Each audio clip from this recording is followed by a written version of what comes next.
खबर दे रहे हैं आपको मंडी बहाउद्दीन से, जहां पर मुहर्रम उल हराम में अमन व अमान के क़याम को यकीनी बनाने के लिए पुलिस का फ्लैग मार्च की क़यादत डिप्टी कमिश्नर तारिक बसरा और district police officer Sajid Hussain Khokhar ने की।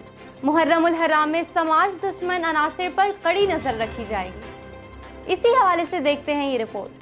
मंडी बहाउद्दीन में पुलिस की जानिब से मुहर्रम उल हराम के दौरान क़याम अमन व अमान को यकीनी बनाने के लिए ज़िला भर में पुलिस का फ्लैग मार्च किया गया। फ्लैग मार्च की क़यादत district police officer Sajid Hussain Khokhar और डिप्टी कमिश्नर तारिक अली बसरा ने की। फ्लैग मार्च में ज़िला भर के सर्कल अफसरान, SHO थाना जात, एलीट फोर्स ने शिरकत की।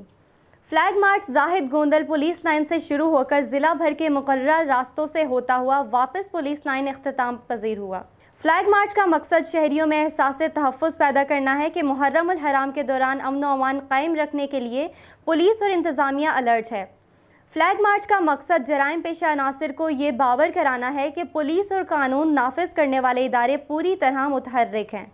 शहरियों की जिम्मेदारी है कि वो भी समाज दुश्मन अनासिर पर कड़ी निगाह रखें और कानून की पासदारी को यकीनी बनाएं।